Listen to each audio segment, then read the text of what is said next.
এক নম্বরে হলো খানা, এক নম্বরে হলো পানি মানে পিনা যাকে বলি, আর এক নম্বরে হলো নিজের স্ত্রী। এক নম্বরে কি খানা, দ্বিতীয় নম্বরে পিনা, তৃতীয় নম্বরে স্ত্রী নিজের বিবি। এই তিনটে জিনিস থেকে বেঁচে থাকার নাম হলো কি রোজা। আমরা আমাদের ভাষাতে রোজা বলছি, এবার কোন কোন মাওলানা কোন কোন মুহাদ্দিস বলছেন যে রোজা বলাটা ঠিক নয়। রোজার মানে হলো উপবাস থাকা, রোজার মানে রোজা শব্দের মানে উপবাস থাকা, এই লেখা সম বা সিয়াম বলতে হবে। তো ভাই আমরা আমাদের ভাষাতে যাকে রোজা বলছি ওইটা কি সম বা সিয়াম মেনে নেন? তো তিনটা জিনিস থেকে বাঁচতে হবে আমাকে, তাহলে রোজা বলা হবে। এক নম্বরে খানা পিনা আর স্ত্রীর সাথে মিলন করা। আজকে 17 রোজা আপনি রাখলেন, 18 রোজার রাত পড়ে গেছে, রাত আগে আসে দিন পরে আসে। আজকে সাহারি খাওয়ার শেষ টাইম কতখানি কে বলতে পারবেন সামনে থেকে? সাহারি খাওয়ার শেষ টাইম 4টা বেজে 18 মিনিট মনে করেলেন। তো 4টা বেজে 18 মিনিট থেকে নিয়ে ইফতার করবেন কয়টাতে? 5টা 55। তো 4টা বেজে 18 মিনিট থেকে নিয়ে 5টা বেজে 55 মিনিট পর্যন্ত তিনটে জিনিস থেকে বাঁচতে হবে, তাহলে আপনি রোজাদার হইতে পারবেন। রোজাদার তাহলে হইতে পারবেন। রোজার হালাতে যেমনি আপনার সাহারি খাওয়ার টাইম শেষ, আজান শুরু হয়ে গেল, আপনি আর সাহারি খেতে পাবেন না, পানি খেতে পাবেন, আর ভাত খেতে পাবেন, রুটি খেতে পাবেন, ভাত খেতে পাবেন, দুধ খেতে পাবেন, কিচ্ছু চলবে না, সব হারাম হয়ে গেল। হালাল জিনিস সব হারাম হয়ে গেল। আপনাকে পিপাসা লেগেছে দুপুরের সময়তে, দোকানে আপনি বসে আছেন, ঠান্ডা আপনার দোকানে আছে, মাজা আছে, মন করতে গেলে এক বোতল খুলে পান করতে পারবেন, কিন্তু আপনি পাইবেন না। কেন? আল্লাহ হারাম করে দিয়েছেন রোজার হালাতে। স্ত্রী, যে স্ত্রী এখন আপনার জন্য হালাল, মাগরিবের ইশারের নামাজ পড়ে, মাগরিবের নামাজ পড়ে একবারে ফজর আজান পর্যন্ত আপনার জন্য আপনার স্ত্রী হালাল, যা ইচ্ছা তা করেন। কিন্তু যেমনই ফজর আজান হয়ে গেল তখন থেকে নিয়ে মাগরিবের আজান পর্যন্ত আপনার হালাল স্ত্রীটা আপনার জন্য হারাম হয়ে যায়। এই তিনটে জিনিস থেকে বেঁচে থাকার নাম হলো রোজা। এবার বলবেন হাজী মাওলানা তাহলে রোজা করে কি ঝুট কথা কইতে পাওয়া যাবে নাকি? রোজা করে চুগলখড়ি করতে পারা যাবে? রোজা করে গীবত করতে পারা যাবে? রোজা করে ওয়াপারের মাল দাবিয়ে খেতে পারা যাবে? রোজা করে আরো অন্য কোন শরীয়ত বিরোধী কাজ করা যাবে? এগুলা যায় যাচ্ছে নাকি? জি না। যেগুলা অন্য দিনে হারাম তো রোজার মাসও হারাম, এই জন্য ওগুলার কথা বলা হলো না। শরীয়তে অন্য দিনে অন্য টাইমে যে সমস্ত জিনিসগুলা হালাল, রোজার হালাতে আল্লাহ রাব্বুল আলামিন তাকে হারাম করে দিয়েছেন, বাঁচতে হবে, এর নাম হলো কি? রোজা। আল্লাহ রাসূলের একটা হাদিস আছে, উলামায়ে কেরাম বসে আছেন, জিজ্ঞাসা করবেন। আল্লাহ রাসূল বলেছেন একটা লোক রোজা করেছে আর ও গীবত করছে, একটা লোক রোজা করেছে ও চুগলখড়ি করছে। গীবত বুঝেন তো? গীবত কাকে বলে? গীবত বলে যে লোকটা আপনার পাঁজরে, আপনার মজলিসে, আপনার সামনে নাই আর ওয়ার দুর্নাম করছেন আপনি। যেমন আরে উমুক হাজি শালা 1 নম্বর কার, একবারে শয়তান রে, হজ করে এসে 3 লাখ টাকাতে, হ্যাঁ ওর হজ না ঘোড়ার ডিম কবুল হবে। এই যে দেখেন অমুক মুলবি, শালাও মুলবি না, ওগুলা মুলবি করা যাবে না, ওকে আলেম জাহেলি বলা চলবে, ঠিক আছে। এই যে দেখেন এটা হলো কি? গীবত। আর একটা হলো চুগলখড়ি। চুগলখড়ি কাকে বলে? আব্দুল্লাহর কথা লাগাইবে আব্দুর রহমানকে, আব্দুর রহমানের কথা লাগাইবে আব্দুল্লাহকে। একটা লোক চলে গেছে আব্দুল্লাহর কাছে, আরে ভাই আব্দুল্লাহ জানিস কি হয়েছে রে? কোচে ওরে সুবহানাল্লাহ, তোর ব্যাপারে যে আব্দুর রহমান যা কিছু বলেছে তুই শুনিস, তোর পাড়া গরম হয়ে যাবে পরে। এদিকে আগুন লাগিয়ে দিল আপনাকে। এবার আপনি কোনো কথা ওকে বলেননি, চলে গেছে ও, আব্দুর রহমান ভাই একটা কথা বলবো। কি কথা? কথাটা তো খুবই জটিল রে ভাই, কিন্তু কি যে করব। দেখেন মনে ছটফটি লাগিয়ে দিল ওর শোনার জন্য। বলছে না না বল না, কোনো ব্যাপার নেই বল। বলছে ভাই রে আব্দুল্লাহ যে তোর ব্যাপার আজ কথা কয়েছে রে ভাই, তুই যদি শুনতি তো তোর হাতে গুলি থাকলে চালিয়ে দিতি মনে হয়। এরকম তোর ব্যাপারে কথা বলেছে। এই যে দেখেন পাটাপাটি লাগিয়ে দিলে, ঝগড়া লাগিয়ে দিলে, একে বলা হয় কি চুগলখোর। তো রাসূল কি বলেছেন, রে আমার উম্মতের দল, একটা লোক রোজা রেখেছে, রোজা রেখে মিথ্যা কথা বলে, একটা লোক রোজা রেখেছে, রোজা রেখে গীবত করে, একটা লোক রোজা রেখেছে, রোজা রেখে চুগলখড়ি করে। দয়ার নবী বলেছেন, ও আমার উম্মত, তুমি রোজা রেখেছো, রোজা রেখে তুমি যদি গীবত করো, তুমি যদি চুগলখড়ি করো, তুমি যদি মিথ্যা কথা বলো, তুমি যদি শরীয়ত বিরোধী কাজ বলো, নবী বলেছেন উম্মত তোমার রোজা রাখা না রাখা হলো বরাবর। তুমি রোজা রেখে তুমি যা নেকি পেতে, ওই নেকি গুলা তোমার গুনাহ করার কারণে নেকি তোমার শেষ হয়ে গেল। এই আমার উম্মত, তুমি রোজা রাখিও না, তোমাকে রোজা রাখতে হবে না, কারণ রোজা ছেড়ে তোমার যেটা গুনাহ হয়তো, রোজা ছেড়ে যেটা তোমার পাপ হয়তো, রোজা ছেড়ে তোমার গুনার খাতাতে যে গুনাহ লেখা হতো, ওই গুনাহটা তোমার দ্বারাতে হয়ে গেল। এই জন্য উম্মত রে, তুমি রোজা রেখেছো, খবরদার তুমি গীবত করিও না, রোজা রেখেছো তুমি চুগলখড়ি করিও না, রোজা রেখেছো কারোর সাথে ঝগড়া করিও না, রোজা রেখেছো মিথ্যা কথা বলিও না। এই সমস্ত জিনিস থেকে তোমাকে বাঁচতে হবে রে উম্মত। যদি তুমি না বাঁচো, তাহলে তোমার রোজা রাখা এবং না রাখা হলো বরাবর। তাহলে বুঝে গেলেন, একটা রোজাদারকে কোন মানুষ তর্ক বিতর্ক করে, ঝগড়া করে, ওকে বলতে হবে, ভাই তোর সাথে ঝগড়া করবো না, ভাই রে আমি রোজাদার আছি, আমি রোজাদার আছি, আমি রোজা রেখে আছি। যেমন আপনারা ঘটনা হয়তো শুনেছেন, না শুনলে আমি একদম এটা ঘটনাটা আপনাদের সামনে বলি। আল্লাহ তাবারাক ওয়া তাআলা মা আছে বাপ নেই, বিনা বাপে বাচ্চা সন্তান তৈরি করেছেন। বলেন তো ওর নামটা কি? যে মারিয়াম আলাইহিস সালাম।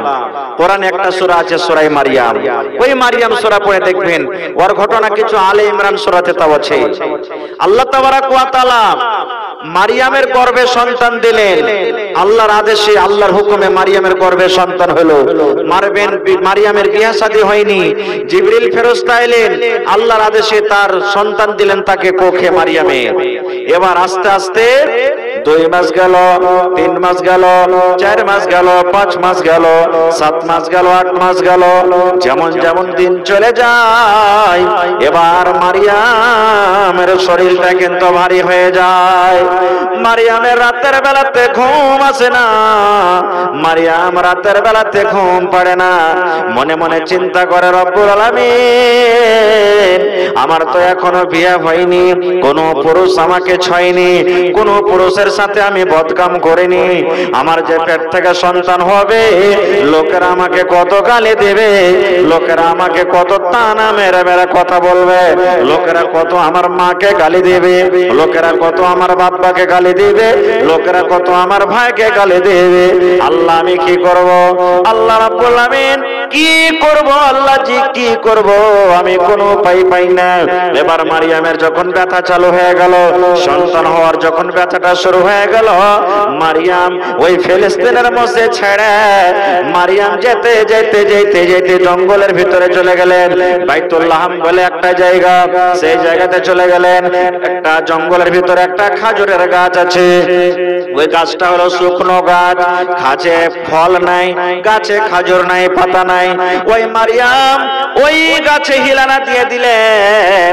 হেলানা দেওয়ার পর আল্লাহ রাব্বুল আলামিনকে বলছেন, আল্লাহ তুমি আমাকে মত দিয়ে দাও, আল্লাহ আমি মরে যাব, আমার মরে যাওয়াটা ভালো, কিন্তু আমার কেরামে মুখ দেখাটা ভালো নয়। মন আফসোস হবে না? হবে না? দুনিয়ার কে বিশ্বাস করবে যে এটা আল্লাহ রাব্বুল আলামিনের পক্ষ থেকে হয়েছে? কেউ বিশ্বাস করবে না। মারিয়াম কাঁদছে, আল্লাহ রে আমার মা জানে না, আমার আব্বা জানে না, আমার খালা জানে না, আমার খালু জানে না, দুনিয়ার কোনো মানুষ জানে না। সবাই আমাকে নেককার মনে করে, সবাই আমাকে দিনদার মনে করে, সবাই আমাকে আবেদা জাহেদা মনে করে। এ আল্লাহ তুমি আমার মত দিয়ে দাও, আমি যেন মরে যাই। আল্লাহ আমাকে মত দিয়ে দাও, আল্লাহ আমাকে যেন বাড়ি ঘুরে যেতে না হয়। শেষ কথা, দুনিয়াতে সন্তান হলো, সন্তান হয়ে গেল, আল্লাহ নাম রাখলেন। সেই সন্তানের নাম কি? ঈসা আলাইহিস সালাম। ঈসা নবী, সেই নবী হবে দুনিয়াতে এসে। ঈসা নবী রেখে দিলেন আল্লাহ তাবারাক ওয়া তাআলা তার নাম। সন্তান নবী তো খুব সুন্দর, চেহারা কত সুন্দর, সন্তানকে কোলে নিলেন, সুবহানাল্লাহ। এবার ওই সন্তানকে কোলে নিয়ে আছেন, আল্লাহ তাবারাক ওয়া তাআলাকে বলছেন, আল্লাহ এই সন্তানকে যে আমি বাড়িতে নিয়ে যাব, আল্লাহ জি সবাই তো আমাকে বলবে, এ মারিয়াম তুই কোন জায়গাতে বদকাম করেছিস, আর এই সন্তান তুই কুড়িয়ে আনলি, আমি তখন কি বলবো? আল্লাহ রাব্বুল আলামিন তাকে শিখিয়ে দিচ্ছেন, এ মারিয়াম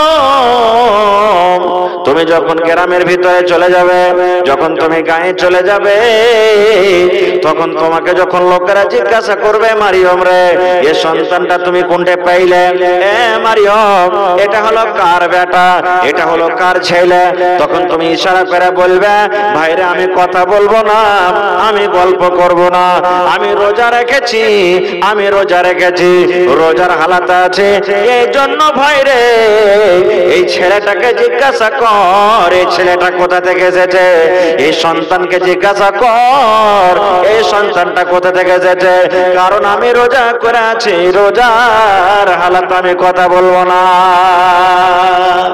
ঘটনাটার দিকে আমি যাব না, খুব লম্বা ঘটনা আছে।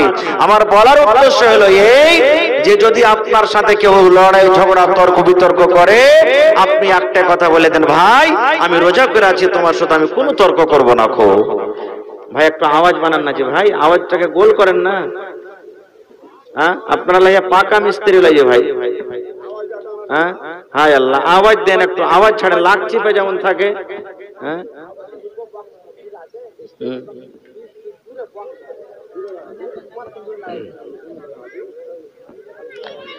আওয়াজ ওইটাতে আওয়াজ দাও না, ওই হরেনটাতে আওয়াজ দাও, হরেনটাতে আওয়াজ দাও, হরেনটাতে আওয়াজ দাও। হ্যাঁ এরকম ম্যাকে যদি জালসা করেন তো ভাই মজা লাগবে না, খুব খারজা হোক। তো ভাইরা আমার, এইবারে তিনটা জিনিস থেকে বেঁচে থাকার নাম হলো কি? রোজা। এবার বলবেন, হাজি মৌলানা রোজা রেখে কি লাভ আছে, রোজা রেখে কি পাবো? প্রত্যেক কাজে উদ্দেশ্য আছে, আছে না নেই ভাই? এই বল জ্বলছে, উদ্দেশ্য আছে যে হেলোজিন জ্বেলেছি যেন আলো হয়, এই ম্যাক বাজছে, উদ্দেশ্য আছে আওয়াজ যেন জোর হয়। আল্লাহ রাব্বুল আলামিন জমিন তৈরি করেছেন, উদ্দেশ্য আল্লাহ আমি দুনিয়াতে মানুষ দিয়েছি, দুনিয়াতে মানুষ জমিনের উপরে চলাফেরা করবে, আর এই রুজি রুটি আমি জমিনের উপরে রেখেছি। আল্লাহ রাব্বুল আলামিন সূর্যকে দিয়েছেন, আল্লাহ তাবারাক ওয়া তাআলার উদ্দেশ্য কি? যেন এই সূর্যতে জমিনকে আলো করে দেয়। আপনি একটা 20,000 25,000 টাকা দামের গাই কিনে বাড়িতে আনবেন, আপনার উদ্দেশ্য আছে এই গাইটাতে আমি খাওয়াবো, গাইটা লালন পালন করব, 5 কেজি 10 কেজি আমাকে দুধ দিবে, উদ্দেশ্য আছে না নেই? প্রত্যেক কাজে উদ্দেশ্য। আপনি বলবেন, হাজি মৌলানা রোজা রেখে কি পাবো? কেন আল্লাহ রোজা দিলেন? রোজা রাখার উদ্দেশ্য কি? আল্লাহ রাব্বুল আলামিন সেই কথাটা কোরআন মাজিদে বলছেন, ইয়া আইয়ুহাল্লাযীনা আমানু, হে ঈমানদার বান্দা বান্দি যারা ঈমান এনেছো, যারা কিয়ামত বলে বিশ্বাস করেছো, আল্লাহ রাব্বুল আলামিন ঈমানদার বান্দা বান্দীদেরকে ডাকতে বলছেন। এই জায়গাতে যারা বেঈমান, এই জায়গাতে যারা শয়তান, এই জায়গাতে যারা ধোঁকাবাজ, এই জায়গাতে যারা শয়তান, আল্লাহ রাব্বুল আলামিন ওই বেঈমান শয়তানকে আল্লাহ ডাক দেননি, আল্লাহ রাব্বুল আলামিন ঈমানদার বান্দা বান্দীকে ডাকতে বলছেন, ও আমার ঈমানদার বান্দা বান্দীরা তোমরা শুনে নাও, কুতিবা আলাইকুমুস সিয়াম, আমি আল্লাহ রাব্বুল আলামিন তোমাদের উপর রোজাটাকে ফরজ করেছি। আল্লাহ রাব্বুল আলামিন বলেন তোমাদের উপরে রোজাকে ফরজ করে দেওয়া হয়েছে, কামা কুতিবা আলাল্লাযীনা মিন ক্বাবলিকুম, তোমরা চিন্তা করিও না, তোমরা মন খারাপ করিও না, তোমরা হুবহারা হয়ে যাও না, তোমরা নিরাশ হয়ে যাও না, যে আল্লাহ রাব্বুল আলামিন শুধু এক মাস আমাদেরকে রোজা দিয়েছেন, এটা আমাদের প্রতি জুলুম করা হয়েছে, এটা আমাদের প্রতি অত্যাচার করা হয়েছে, এটা আল্লাহ রাব্বুল আলামিন আমাদেরকে কষ্ট দান করেছেন। আল্লাহ বলেন, এ আমার বান্দারা, আমি আল্লাহ রাব্বুল আলামিন তোমাদেরকে এক মাস রোজা দিয়েছি, তোমাদের প্রতি কোনো জুলুম করিনি, তোমাদেরকে আমি কোনো কষ্ট দিইনি, এটা কোনো নতুন কাজ নয় রে, এটা কোনো নতুন আমল নয়। কামা কুতিবা আলাল্লাযীনা মিন ক্বাবলিকুম, যেমন তোমাদের আগে যত নবী যত রাসূল এসেছিলেন, আমি আল্লাহ তাদেরকে আমি রোজাটাকে দিয়েছিলাম? কেন আমি আল্লাহ রোজা দিয়েছিলাম? কেন আমি আল্লাহ রোজাকে ফরজ করলাম? লাআল্লাকুম তাত্তাকুন, এক মাস রোজা রেখে যেন তোমরা মুত্তাকি হইতে পারো, এক মাস রোজা রেখে যেন তোমরা পরেজগার হইতে পারো, এক মাস রোজা রেখে যেন তোমরা আল্লাহ ওয়ালা হইতে পারো, এক মাস রোজা রেখে যেন তোমরা নিজের জীবনের গুনাহকে মাফ করতে পারো।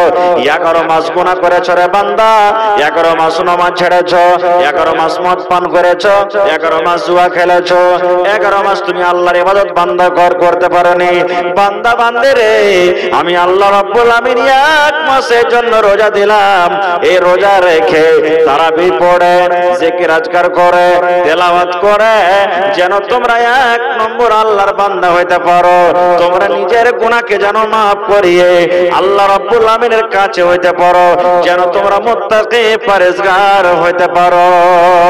নারে তাকবীর। আল্লাহ কেন রোজা দিলেন? এক মাস রোজা রেখে যেন তোমরা মুত্তাকি পরেজগার হইতে পারো। বলবেন হাজী মাওলানা কেমন কথা মুত্তাকি পরেজগার হওয়ার মানে? এই যে কথাটা মনে রাখবেন, তিনটা জিনিস থেকে বাঁচার নাম হলো রোজা। আমি প্রথমে বলেছি, আপনি বলেন তো, যখন আপনি রোজার হালাতে থাকবেন আপনার জন্য আল্লাহ খানাকে পিনাকে হালাল করেছেন হারাম? জোরে বলেন হারাম। যতই ভোগ লাগুক খেতে পারবেন? আপনার সামনে যদি পোলাও বিরিয়ানি চলে আসে তাও খেতে পারবেন? আপনি পারবেন যে ভাই? পোলাও বিরিয়ানি যদি আপনাকে দেওয়া হয় খেতে পারবেন? খেতে পারবেন না।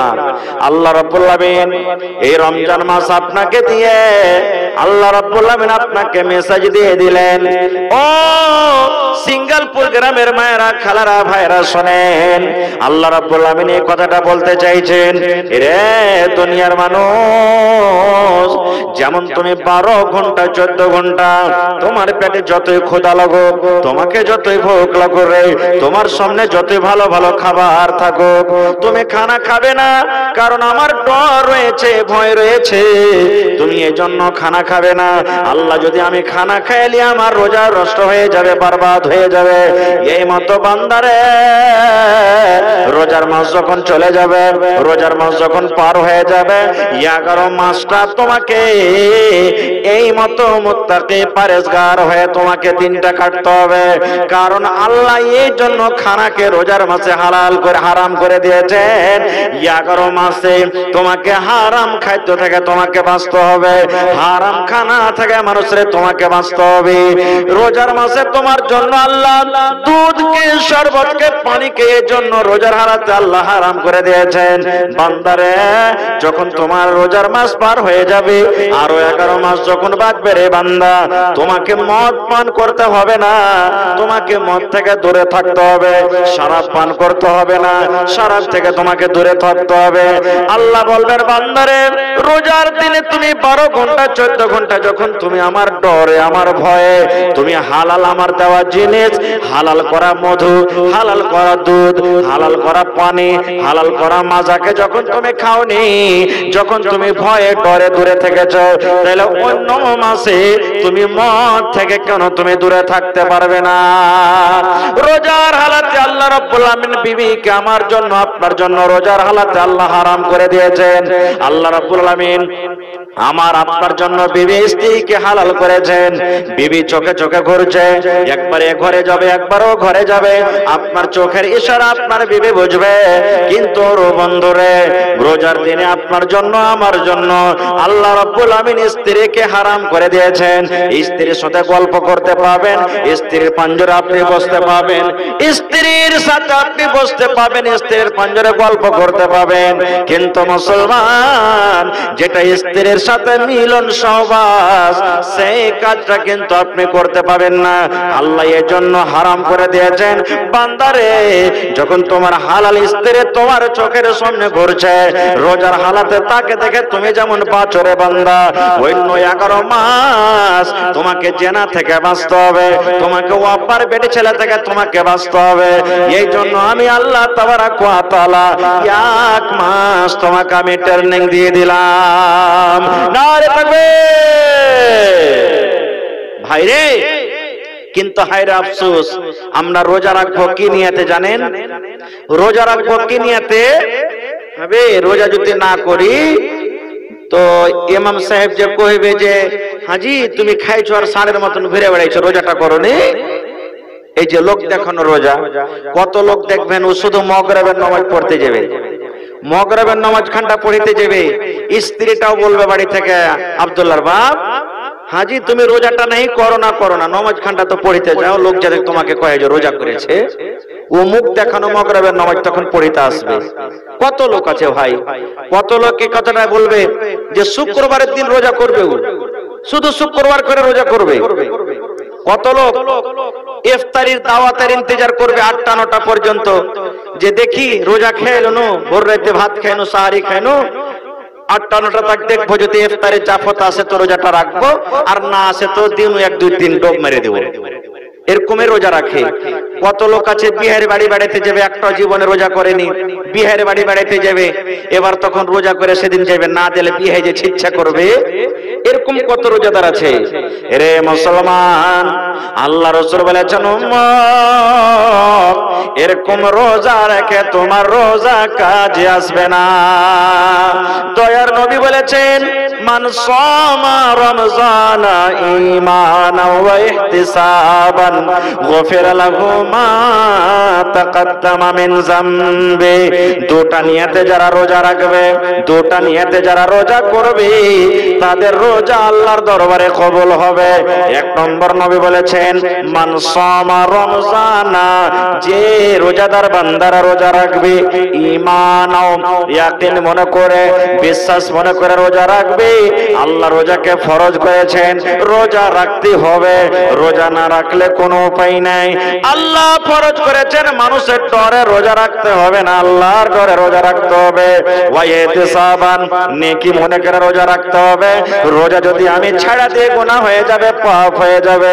নবী বলেছেন রে রোজাদার গফিরা লাহু মা তাকাদ্দামা মিন যামবিহি, তোমার পরে কারি 11 মাসে তুমি গুনাহ করেছো, 11 মাসে তুমি যত ছোট ছোট গুনাহ করেছো, 11 মাসে যত তোমার সাগীরা গুনাহ হয়েছে, আল্লাহ রাব্বুল আমিন 1 বছর কার তোমার গুনাহকে maaf করে দিবেন। সুবহানাল্লাহ। কয় বছর কার গুনাহ maaf হবে? রোজা রাখতে গেলে 1 বছর কার আল্লাহ তাবারক ওয়া তাআলা গুনাহ maaf করে দিবেন। এতখানি হলো রোজার ফজিলত। কিন্তু শর্ত আছে দুটা, একটা নেকি মনে করে আর আল্লাহ ফরজ করেছেন এই বিশ্বাস মনে করে। লোক দেখানো রোজা করতে গেলে আল্লাহ তাবারক ওয়া তাআলা এরকম রোজাকে কবুল করবেন না। কো ভাইরে, যখন ইমাম সাহেব মসজিদে খুতবা দেন, যেই জিনিসটাতে মিম্বারে দাঁড় হয়ে ইমাম সাহেব খুতবা দেন, ওই মিম্বারে কয়টা ধাপি আছে ভাই? 3টা না 4টা? জোরে বলেন। 3টা ধাপি আছে। একদিন নবীজি খুতবা দেওয়ার জন্য মিম্বারে ধাপিতে পা দিচ্ছেন। প্রথম ধাপিতে যখন পা দিলেন তখন আমিন, আমিন মানে কি আল্লাহ কবুল করো, আমিন মানে কি আল্লাহ কবুল করো। দ্বিতীয় ধাপিতে পা দিলেন, তখন বলছেন একটু রুকেন 10 মিনিট, তখন দান নেব আমি আপনাদের। তখন নবীজি বলছেন কি আমিন মানে আল্লাহ কবুল করো। তৃতীয় ধাপিতে যখন পা দিলেন তখন বলছেন কি আমিন মানে আল্লাহ কবুল করো। আজকে যেমন বসে বসে জালসা শুনছেন, সাহাবায়ে কেরাম নামাজ পড়তে গেছেন, মসজিদের ভিতরে বসে আছেন, এবার সাহাবীরা বলছেন নামাজের শেষে আল্লাহর নবী গো একটা নতুন কাজ করতে দেখলাম গো নবীজি। বলছেন কি নতুন কাজ? সাহাবা বলছেন নবীজি মসজিদের যখন মিম্বারে আপনি দাঁড় হলেন, প্রথম ধাপিতে যখন পা দিলেন, তখন আপনি পড়লেন আমিন, আর দ্বিতীয় ধাপিতে যখন পা দিলেন তখন পড়লেন আমিন, আর তৃতীয় ধাপিতে যখন পা দিলেন তখন আপনি পড়লেন আমিন। আমিন মানে আল্লাহ কবুল করে নাও। নবী গো এখানে তো কোনো মানুষ দোয়া করেনি, আমাদের মধ্যে তো কেউ দোয়া করেনি, তাহলে 3টা ধাপিতে পা দিলেন, 3 বার আপনি পড়লেন আমিন আমিন আমিন আমিন। কেন বললেন? কে দোয়া করেছে একটু দয়া করে বলে দেন। ও আমার যুবক ভাইরা, মায়েরা, খালারা, বাপ বাপজিরা শোনেন। এবার দয়ার নবী বললেন, ও আমার উম্মতেরা তোমরা শুনে নাও, আমি যখন প্রথম ধাপিতে পা দিলাম, দ্বিতীয় ধাপিতে পা দিলাম, তৃতীয় ধাপিতে যখন আমি পা দিলাম তখন পড়লাম আমিন আমিন আমিন।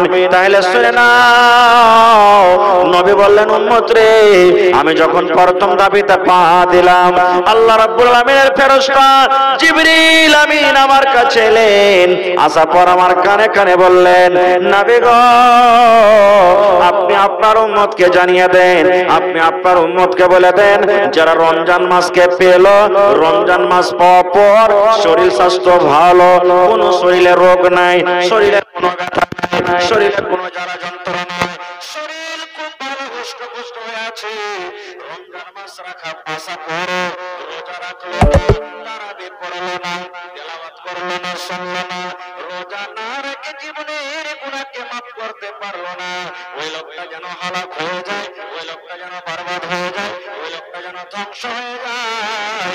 নবী বললেন তখন আমি পড়লাম আমিন আমিন, মানে আল্লাহ তুমি কবুল করে না। ভাই যে ভাইরা বলছেন মারতে কি খাইতে নাই যে রোজা করবে এত বড় লম্বা দিনে, যে ভাইরা বলছেন মানুষকে দেখে ডরিয়ে কি করবো রে, আল্লাহকে দেখে ডরে না তো মানুষকে দেখে ফের ডর কিসের, রোজা না করল তো কি হলো। ভাইরে আমি আপনি দোয়া করব, কবুল হইতে পারে নাও পারে, কিন্তু আল্লাহর ফেরেশতা সুবহানাল্লাহ 1400 বছর আগে নবীজি দোয়া করেছেন, যে রোজা করে না নবীজি তার ব্যাপারে আমিন বলেছেন, জিবরিল বদদোয়া করেছেন। তাহলে বুঝে রাখেন যে রোজা করে না ভালো মানুষ রোজার মাসটাকে কাটিয়ে দিল, তার নসিব হলো পুরা কপাল পুরা, সেই দুনিয়াতে হালাক হয়ে যাবে, বরবাদ হয়ে যাবে, আখিরাতেও তার বরবাদ হয়ে যাবে, আখিরাতেও তার বরবাদ হবে। ভাই ভাইরে কত লোক এখনো আছে একটাও রোজা করেনি, 17 রোজা কেটে গেল কিন্তু একটাও রোজা করেনি। কত লোক এখনো আছে 17 তারাবি 18 তারাবি হয়ে গেল, এখন পর্যন্ত মসজিদে একটাও তারাবির নামাজ আদায় করেনি। ভাই ওই নামাজে যেটা তাহাজ্জুদ, রোজার মাসে হলো ওটা তারাবির নামাজ।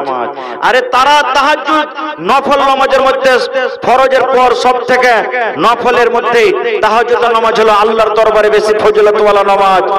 ভাইরে যদি আপনি অন্য দিনে তাহাজ্জুদ না পড়তে পারেন, কম করে রোজার মাসখানে তো তারাবির নামাজ পড়েন। নবীজি নিজের জীবনে জামাতের সাথে 3 দিন তারাবি পড়েছেন। কয়দিন? জোরে বলেন। 3 দিন পড়েছেন। বলবেন কেমন কথা যে মাওলানা, আমরা যে ডেলি পড়ছি, হ্যাঁ নবীজি 3 দিন তারাবির নামাজ পড়েছেন। একদিন নবীজি নামাজ পড়লেন জামাতের সাথে, সাহাবায়ে কেরাম কিছু লেগে গেলেন পিছনে, নামাজ পড়লেন। সকালবেলা হইল, এবারে এক অপরকে বলাবলি শুরু করে দিলেন, আরে জানিস? বলছে কি হয়েছে? বলছে নবীর সুতায় তারাবির নামাজ পড়েছি। বলছে হ্যাঁ তো হ্যাঁ। তারপরের দিন আরো কিছু লোক বেশি হয়ে গেল, 2 দিন তারাবির নামাজ হয়ে গেল। আবার তারপরের দিন সকালে কথাবার্তা শুরু, আরে জানিস নবীর পিছনে আমরা তারাবির নামাজ পড়েছি। এবার 3য় দিন নবী তারাবির নামাজ পড়লেন, 3য় দিন নামাজ পড়লেন। এবার নবীজি এশারের নামাজ পড়ে ঘরের ভিতরে নিজের হুজরাতে বসে আছেন, আর 4র্থ রাতের জন্য মসজিদ ভরে গেছে। যেমন আপনার মসজিদ মানে 8 না এখন, আলহামদুলিল্লাহ আমি 3 ওয়াক্তের নামাজ পড়লাম, আসর মাগরিব এশা, মোটামুটি একই দেখতে পেলেন আপনাদের এখানে আল্লাহর রহমতে। নামাজের মেলা জায়গাতে মাগরিবের টাইম খানে পাওয়া যায়, বাকি গালাতে কিন্তু পাওয়া যায় না। ভাই আল্লাহর রহমতে আপনার এখানে দেখলাম যে না ভালোই নামাজ মানুষেরা পড়েছে, ইনশাআল্লাহ আশা করছি পড়িতে থাকবে।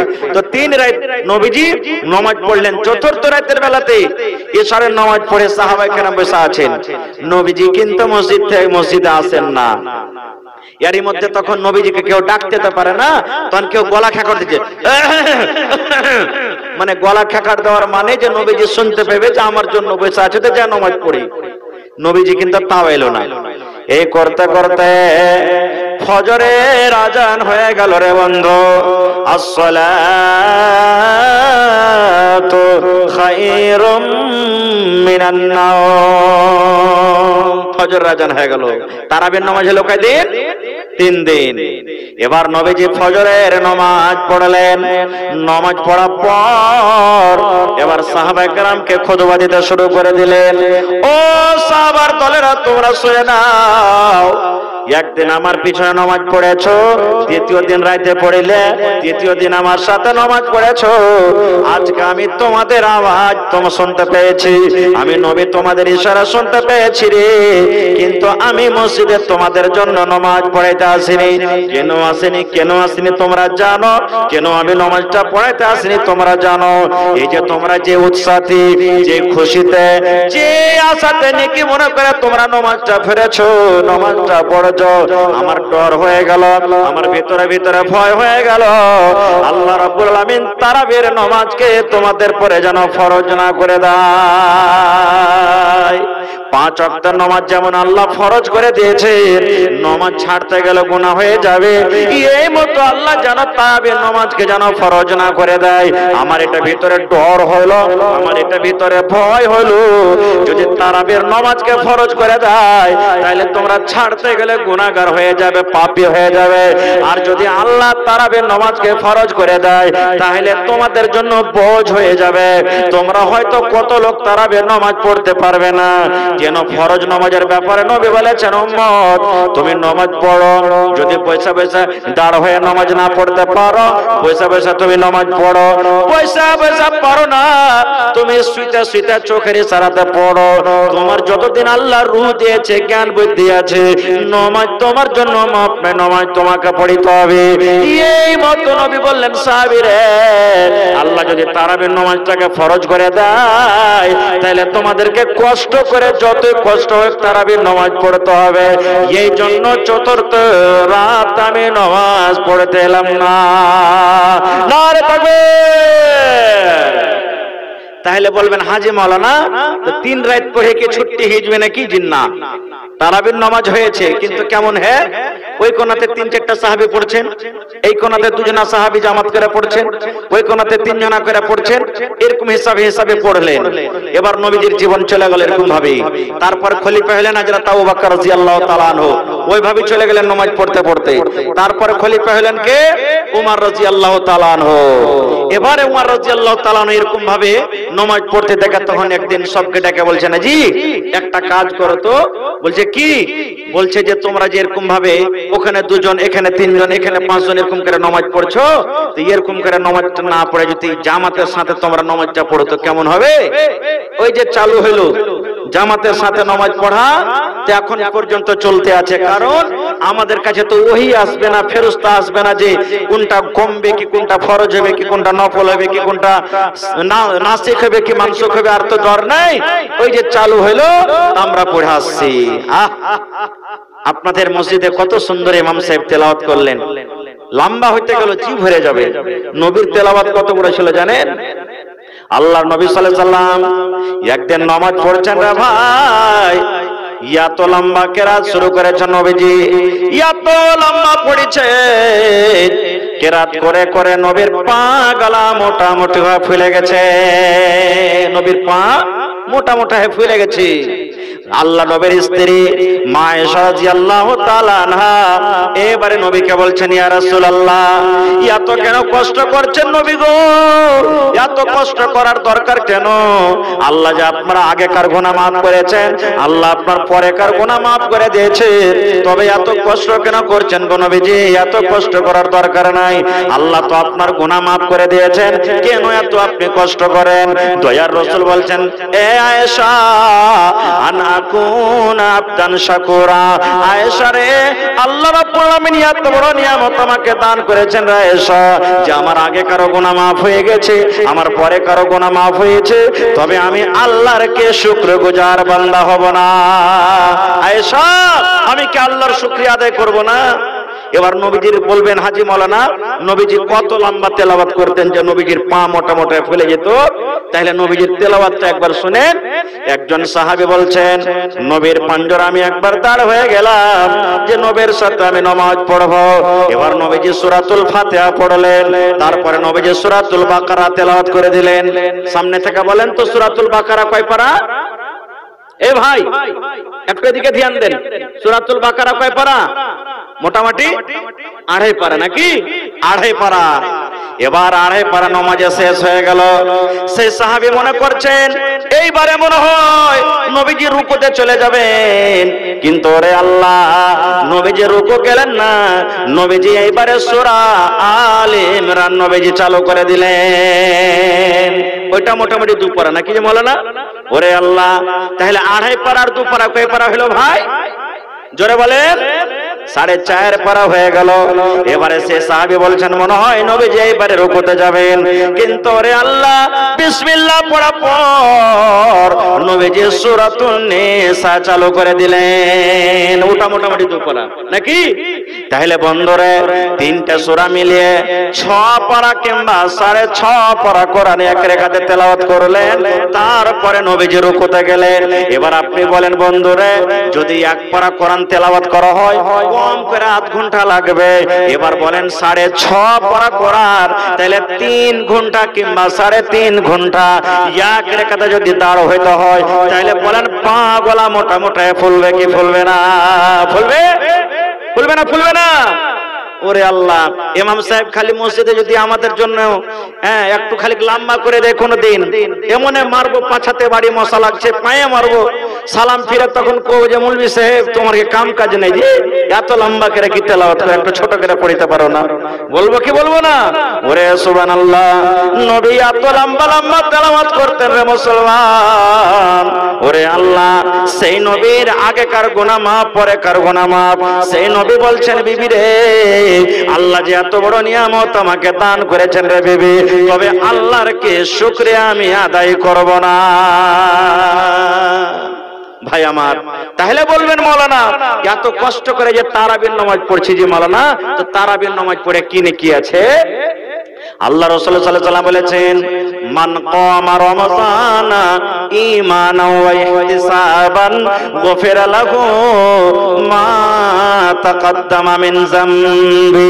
দয়ার নবী বলেছেন, ঈমানের সাথে নেকির হাজাতে যারা তারাবির নামাজ পড়বে, আল্লাহ রাসূল বলেছেন ওই তারাবির নামাজ পড়ানে ওয়ালাকে আল্লাহ রাব্বুল আমিন তার 1 বছরকার মানে আগেকার যত ছোট ছোট গুনাহ আছে আল্লাহ রাব্বুল আমিন সমস্ত গুনাহকে তার মাফ করে দিবে।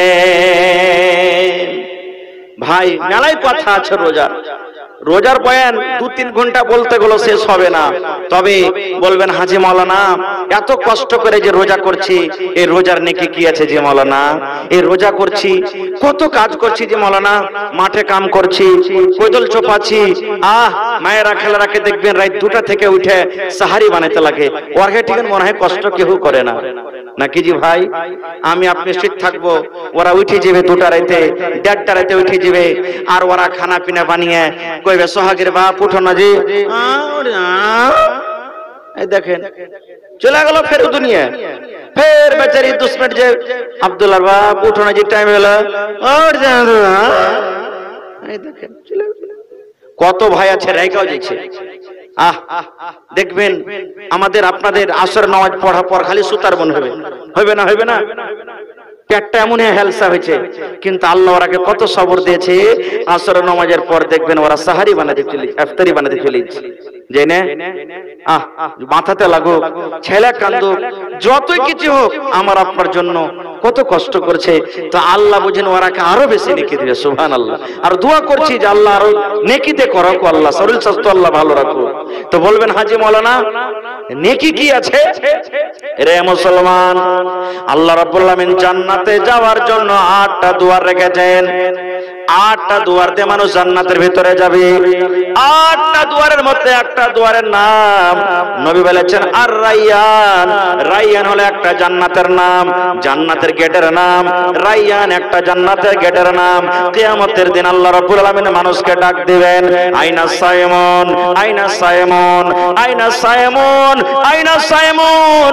ও রোজাদার তোমরা কোথায় আছো রে? ও রোজাদার তোমরা কোথায় আছো? ও রোজাদার তোমরা কোথায় আছো? কিয়ামতের দিন এলান করা হবে এরকম ভাবে, আইনা সাইমন রোজাদার তোমরা কোথায় আছো? এবার সমস্ত রোজাদারকে ডাক দেওয়া হবে।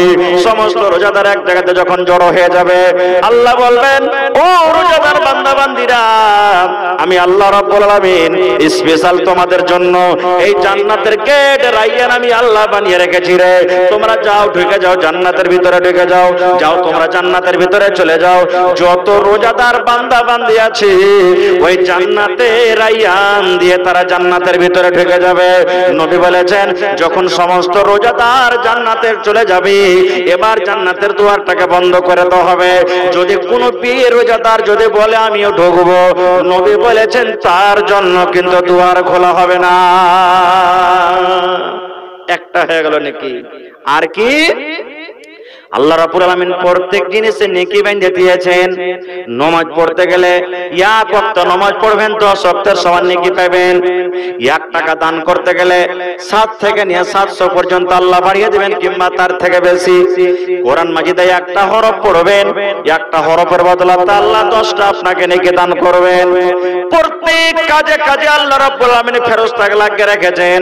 নামাজ পড়ব কে নেকি দিবে? ফেরেশতা। দান করব কে নেকি দিবে? ফেরেশতা। যাকাত দেব কে নেকি দেবে? ফেরেশতা। হজ করব কে নেকি দেবে? ফেরেশতা।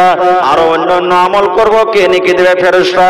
কিন্তু বন্ধুরা, যখন রোজার বাড়ি এলো, রোজার বেলাতে আল্লাহ রাব্বুল আলামিন ফেরেশতাকে বলবেন, ও ফেরেশতারা, তোমরা দূরে হটে যাও, দূরে হটে যাও, দূরে হটে যাও।